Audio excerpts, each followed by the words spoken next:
Hi everyone! Welcome back to my YouTube channel. So for today's video ay tuturuan ko kayo kung paano nga ba ma-refund ang money na send natin sa maling GCash number or posible nga ba siyang ma-refund. So without further ado, panoorin lang to hanggang sa dulo para malaman nyo kung paano. Based on my experience, nakapag-send kasi ako ng 1,000 pesos sa wrong number. Yes, totally wrong number kasi old number siya ng friend ko which is dun ko talaga sinend sa kanya since same lang naman yung name pero different number na kasi unused and inactive na ang number na yon.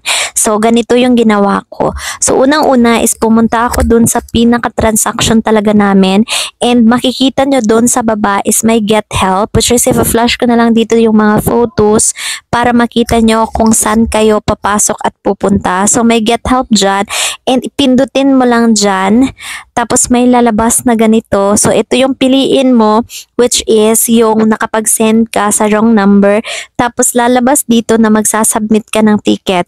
And then kapag dito ka kasi directly mag-submit ng ticket is yung reference number is andyan na, tamang reference number, pati yung amount na na-send mo sa taong yon is andito na din, given na siya.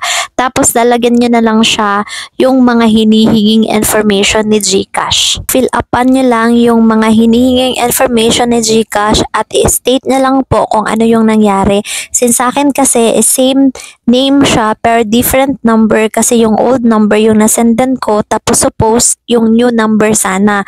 So yun lang yung in-explain ko dito kay GCash. After that is mag-a-attach ka lang yung screenshot ng transaction. Yun lang naman yung ginamit ko which is yung screenshot ng transaction, may reference number, yung amount, yung number niya.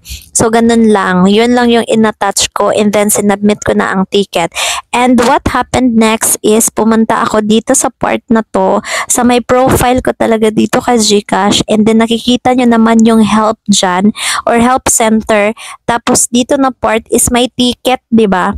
So dito sa ticket na to, dyan mo makikita or marireceive yung mga messages ni GCash para sa'yo.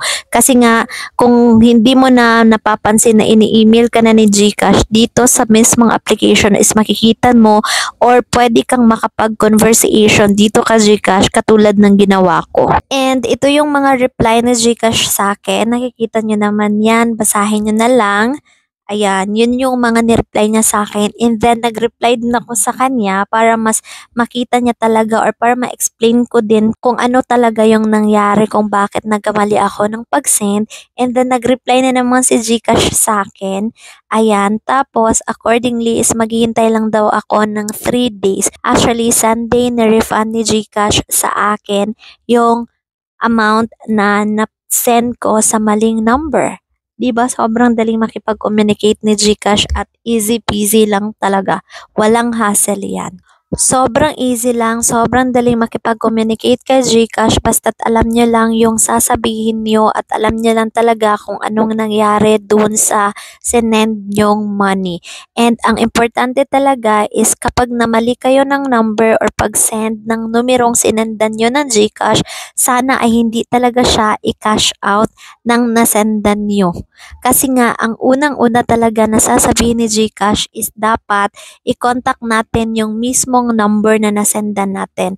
Pero, kapag hindi natin sila na-contact or kapag nakita ni GCash na hindi naman ginamit, nagkamali talaga upon their investigation, is i-refund talaga nila or ibabalik talaga nila ang pera sa'yo. And kapag mai-refund na ni GCash sa iyo ang iyong pera ay ito yung lalabas or mangyayari.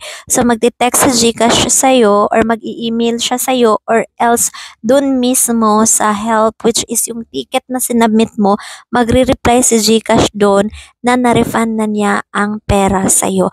Actually, tinignan ko itong transaction ko dito is wala siyang nakalagay pero naka-reflect siya mismo sa total amount or current balance ng wallet ko kay GCash. Kung may problema kayo in terms of nagkamali kayo ng pag-send ng pera kay GCash ay huwag kayong mag-alala kasi responsive naman si GCash basta't ma-explain nyo lang sa kanila ang totoong nangyari at basta't napatunayan nila na nagkamali talaga kayo ay i-refund talaga nila sa inyo.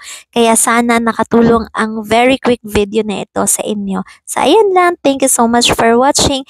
Don't forget to subscribe and to watch more videos in my channel. Bye-bye!